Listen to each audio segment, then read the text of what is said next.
대만 여성 엔지니어의 한국 반도체 사연. 세계 반도체 업계에 충격적인 뉴스가 전해졌습니다. 대만의 자랑이자 세계 반도체 파운드리 1위 기업인 TSMC의 최첨단 기술이 유출되었다는 소식이었습니다. 그런데 더욱 충격적인 것은 범인이 중국이 아닌 일본 기업이었다는 사실이었습니다. 대만 전역은 분노와 배신감에 휩싸였습니다. 그동안 중국의 기술 탈취를 경계하며 철통 같은 보안을 유지해왔던 대만이었지만 정작 믿고 있던 일본 파트너가 뒤에서 칼을 꽂은 것이었습니다. 대만 언론들은 연일 이 사건을 보도했고 해외 언론들도 일제히 주목했습니다. 이 사건은 단순한 기업 간의 문제가 아니었습니다. 대만의 국가적 자존심이 걸린 문제였죠. TSMC는 대만이 세계에 자랑할 수 있는 유일한 글로벌 기술 기업이었으니까요. 그런데 그 소중한 기술이 일본의 야욕에 의해 유출되었다는 사실은 대만 국민들에게는 견디기 힘든 충격이었습니다. 특히 이번 사건에서 드러난 것은 일본의 반도체 패권 복귀 의지였습니다. 일본은 1980년대 세계 반도체 시장을 주름잡았지만 한국과 대만에 밀려나면서 점점 뒤처지게 되었습니다. 그런 일본이 라피더스라는 국책회사를 만들어 반도체 패권 탈환에 나섰는데 그 방법이 바로 이런 기술 유출이었던 것입니다. 대만 정부는 즉시 수사에 착수했고 일본 정부에 강력한 항의를 표명했습니다. 하지만 이미 유출된 기술을 되돌릴 수는 없었습니다. 이 사건을 통해 대만은 뼈아픈 교훈을 얻게 되었습니다. 바로 기술 보안의 중요성과 파트너 선택의 신중함이었죠. 안녕하세요. 저는 린 메이화라고 합니다. 대만 타이베이 출신이고 올해 32살입니다. 저는 TSMC 하청업체에서 반도체 공정 엔지니어로 일하다가 더 깊이 있는 공부를 위해 한국으로 유학을 왔습니다. 지금은 서울의 한 대학에서 반도체 공학 석사 과정을 밟고 있어요. 사실 한국 유학을 결정하기까지는 많은 고민이 있었습니다. 대만에서도 충분히 좋은 교육을 받을 수 있었거든요. 하지만 저는 한국의 반도체 기술을 직접 보고 배우고 싶었습니다. 삼성과 하이닉스가 어떻게 세계 메모리 반도체 시장을 장악할 수 있었는지 그 비결이 궁금했거든요. 한국에 와서 처음 느낀 건 한국 반도체 산업의 저력이었습니다. 단순히 기술력만 뛰어난 게 아니라 시스템 전체가 정말 탄탄하게 구축되어 있더라고요. 특히 보안 시스템은 정말 철저했습니다. 연구실에 들어가는 것부터 시작해서 자료 하나 복사하는 것까지 모든 과정이 체계적으로 관리되고 있었어요. 그리고 한국 연구진들의 열정도 인상적이었습니다. 밤늦게까지 연구실에서 실험하고 새로운 기술 개발에 몰두하는 모습을 보면서 많은 걸 배웠어요. 이런 모습들이 한국을 세계적인 반도체 강국으로 만든 원동력이구나 싶었습니다. 한국에서 생활하면서 저는 대만과 한국의 차이점도 많이 발견했습니다. 대만은 TSMC라는 거대한 파운드리 중심의 생태계였다면 한국은 삼성과 하이닉스를 중심으로 한 종합 반도체 생태계를 구축하고 있었어요. 메모리부터 시스템 반도체까지 정말 다양한 분야에서 세계 최고 수준의 기술을 보유하고 있더라고요. 특히 인상 깊었던 건 한국의 독자 기술 개발 의지였습니다. 남에게 의존하지 않고 스스로 길을 개척하려는 정신이 정말 대단했어요. 이런 문화가 한국을 오늘날의 반도체 강국으로 만든 것 같습니다. 그런데 며칠 전 저에게 청천벽력 같은 뉴스가 들려왔습니다. 바로 TSMC의 기술 유출 사건이었어요. 처음에는 믿을 수가 없었습니다. TSMC의 보안 시스템이 얼마나 철저한지 잘 알고 있었거든요. 하지만 사실이었습니다. 더욱 충격적인 건 범인이 중국이 아닌 일본 기업이었다는 점이었어요. 그동안 대만은 중국의 기술 탈취만 경계해왔습니다. 중국이 우리 인재를 빼가고 우리 기술을 훔쳐가려 한다고 생각했거든요. 그래서 중국과의 협력에는 항상 신중했습니다. 하지만 일본은 달랐어요. 일본은 우리의 파트너였습니다. 소재와 부품, 장비 분야에서 일본 기업들과 긴밀하게 협력해왔거든요. 일본 기업들의 기술력을 믿고 있었고 서로 윈윈할 수 있는 관계라고 생각했습니다. 그런데 그 믿었던 파트너가 뒤에서 우리 기술을 훔쳐갔다는 사실을 알게 되니 정말 배신감이 컸어요. 마치 가족에게 뒤통수를 맞은 기분이었습니다. 대만 사람들 모두가 같은 심정이었을 거예요. 한국에 있는 대만 유학생 친구들과 이야기를 나눠봐도 모두 분노하고 있었어요. 우리가 일본을 믿었는데 결국 우리를 이용만 한 거구나라는 실망감이 컸죠. 특히 저처럼 반도체 업계에 몸담고 있던 사람들은 더욱 충격이 컸습니다. 이 사건을 통해 저는 깨달았어요. 기술이라는 게 정말 소중한 자산이고 그걸 지켜내는 것이 얼마나 중요한지를요. 그리고 파트너를 선택할 때도 정말 신중해야 한다는 점을 뼈저리게 느꼈습니다. 대만 언론들은 연일 이 사건을 보도했고 국민들의 분노는 하늘을 찔렀어요. 대만 정부도 즉시 대응에 나섰지만 이미 유출된 기술을 되돌릴 수는 없었습니다. 정말 안타까운 일이었죠. 이번 사건을 통해 일본의 진짜 속내를 알게 되었습니다. 일본은 라피더스라는 국책회사를 만들어 반도체 패권을 되찾으려고 했어요. 일본 정부와 대기업들이 수십조 원을 투자하면서 야심차게 시작한 프로젝트였죠. 일본이 반도체 패권을 되찾고 싶어하는 마음은 이해할 수 있어요. 1980년대만 해도 일본은 세계 반도체 시장의 절반을 차지하는 강국이었거든요. NEC, 도시바, 히타치 같은 기업들이 세계를 주름잡았죠. 하지만 1990년대부터 한국의 삼성 하이닉스가 급성장하면서 일본은 점점 밀려나기 시작했습니다. 그 후 대만의 TSMC까지 성장하면서 일본의 입지는 더욱 좁아졌어요. 한때 세계를 호령했던 일본 반도체가 이제는 소재와 장비 분야에서만 존재감을 유지하게 된 거죠. 이런 상황에서 일본이 반도체 패권을 되찾고 싶어하는 건 당연한 일이었습니다. 하지만 문제는 그 방법이었어요. 정당한 경쟁이 아니라 기술 유출이라는 부정한 방법을 택했다는 거죠. 이건 정말 실망스러운 일이었습니다.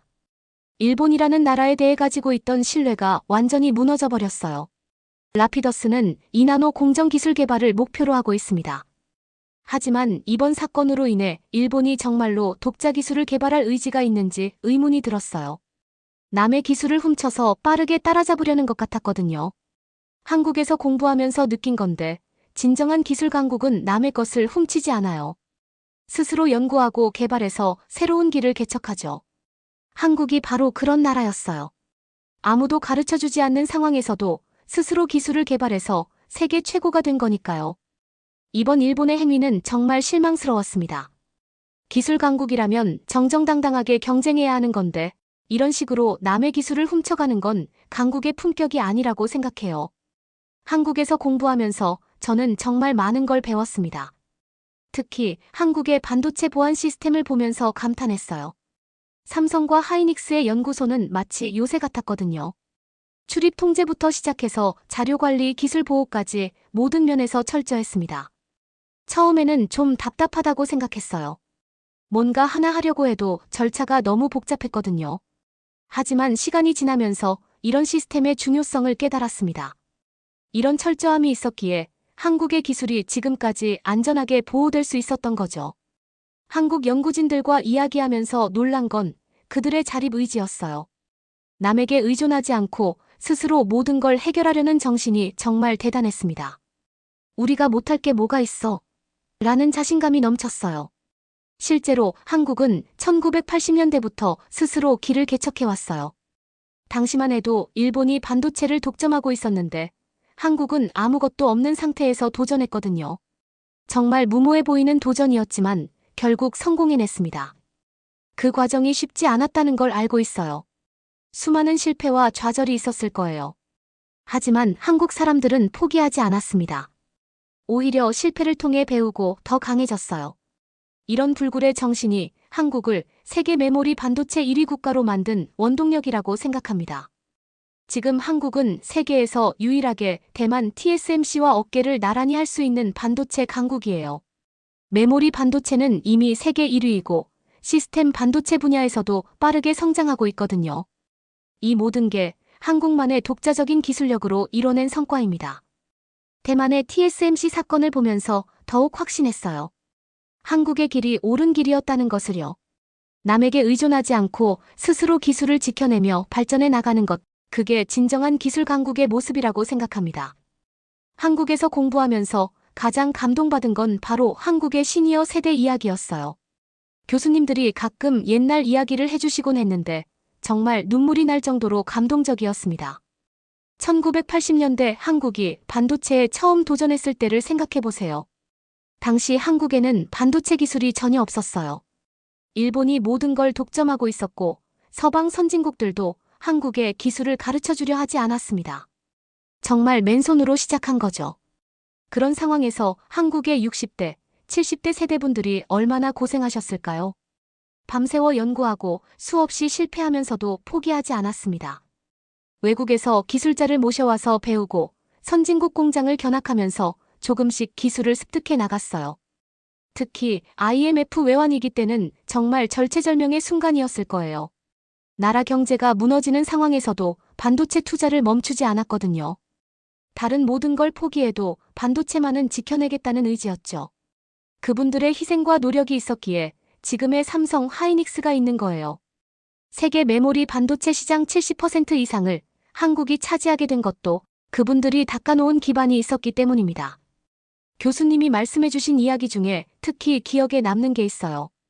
우리 세대는 아무것도 없는 상태에서 시작했다. 하지만 우리는 해냈다. 그리고 다음 세대에게 최고의 기술을 물려줄 수 있게 되었다는 말씀이었어요. 정말 대단한 분들이에요. 그분들이 있었기에 한국이 지금의 반도체 강국이 될 수 있었던 거죠. 그분들의 인내와 근면함, 그리고 불굴의 의지가 오늘날 세계 최고의 반도체 기술을 만들어낸 거예요. 저는 그런 분들을 정말 존경합니다. 자신들의 젊음과 열정을 모두 바쳐서 나라를 발전시키신 분들이니까요. 한국의 시니어 세대야말로 진정한 영웅들이라고 생각해요. 저는 유학 와서 다양한 나라 사람들을 만났어요. 미국, 유럽, 동남아시아, 그리고 중국에서 온 학생들도 있었거든요. 그들과 이야기하면서 한국에 대한 세계의 시각을 알게 되었습니다. 놀라운 건 모든 사람들이 한국의 반도체 기술을 인정한다는 거예요. 특히 삼성과 하이닉스는 정말 전 세계가 인정하는 기업들이더라고요. 메모리 반도체 하면 한국이라는 인식이 완전히 자리 잡혀 있었어요. 미국에서 온 친구는 이렇게 말했어요. 한국은 정말 신기한 나라야. 아무것도 없던 나라가 어떻게 이렇게 빠르게 세계 최고가 될 수 있었을까? 정말 한국의 성장 속도에 감탄하더라고요. 유럽에서 온 친구들도 마찬가지였어요. 그들은 한국의 기술력뿐만 아니라 품질 관리 시스템에도 관심이 많았어요. 한국 제품은 정말 믿을 수 있다는 게 그들의 공통된 의견이었습니다. 하지만 가장 인상 깊었던 건 중국에서 온 친구들의 반응이었어요. 그들은 솔직히 말했어요. 중국은 아직 한국을 따라잡지 못했다. 특히 메모리 반도체 분야에서는 한국이 압도적이다라고요. 중국 정부가 엄청난 투자를 하고 있지만 여전히 한국과는 기술 격차가 크다는 걸 인정했어요. 이번 대만 사건 이후에 더욱 확실해진 게 있어요. 세계에서 정말로 믿을 수 있는 반도체 기술 강국은 한국뿐이라는 점이에요. 대만은 일본에 흔들렸고 일본은 편법을 썼지만 한국은 정직하게 자신의 길을 걸어왔거든요. 한국처럼 기술과 보안을 동시에 지켜낸 나라는 정말 드물어요. 기술력도 뛰어나면서 동시에 그 기술을 안전하게 보호할 수 있는 시스템을 갖춘 나라는 한국이 유일한 것 같아요. 앞으로도 한국 반도체는 세계 산업의 심장 역할을 할 거예요. 전 세계 모든 전자제품에 한국의 반도체가 들어가니까요. 스마트폰, 컴퓨터, 자동차, AI 시스템까지 모든 곳에 한국 기술이 들어가 있어요. 정말 자랑스러운 일이죠. 이제 마지막으로 하고 싶은 말이 있어요. 이번 대만 사건을 겪으면서 제가 확실히 깨달은 게 있거든요. 대만은 지금 흔들리고 있어요. 믿었던 파트너에게 배신당했고 소중한 기술을 빼앗겼습니다. 앞으로 어떻게 될지 모르는 상황이에요. 정말 안타까운 일이지만 이것이 현실입니다. 일본은 어떤가요? 라피더스에 수십조를 투자하면서 반도체 패권을 되찾으려 하고 있어요. 하지만 그 방법이 남의 기술을 훔치는 편법이었다는 게 드러났잖아요. 이런 식으로는 절대 진정한 기술 강국이 될 수 없어요. 하지만 한국은 달랐어요. 한국은 처음부터 끝까지 정직한 땀으로 여기까지 왔어요. 아무도 가르쳐주지 않는 상황에서 스스로 배우고 수없이 실패하면서도 포기하지 않았습니다. 그래서 지금의 세계 최고 자리에 오를 수 있었던 거죠. 특히 한국의 시니어 세대분들이 정말 대단해요. 1980년대부터 지금까지 거의 40년 동안 한국 반도체 산업을 이끌어 오셨거든요. IMF 위기도, 글로벌 금융위기도, 코로나19도 모두 이겨내면서 한국을 세계 최고의 반도체 강국으로 만드셨어요. 그분들이야말로 진정한 역사의 주역들이에요. 후손들에게 정말 자랑스러운 유산을 남기신 분들이죠. 저 같은 외국인도 그분들을 보면서 정말 많은 걸 배웠어요. 앞으로도 한국은 계속 세계 반도체 산업을 이끌어갈 거예요. 다른 나라들이 편법을 쓰거나 흔들릴 때도 한국은 묵묵히 자신의 길을 걸어갈 거라고 확신해요. 그게 바로 한국의 힘이니까요. 여러분은 정말 자랑스러워하셔도 돼요. 여러분이 바로 그 역사의 증인이고 그 성공의 주역들이니까요. 한국의 반도체가 세계를 이끌고 있다는 것, 그게 바로 여러분 세대가 이룬 위대한 업적입니다. 오늘 영상은 대만 여성 엔지니어의 시선으로 본 TSMC 기술 유출 사건과 한국 반도체의 위상에 대해 전해드렸습니다. 영상이 마음에 드셨다면 좋아요와 구독 부탁드립니다. 감사합니다.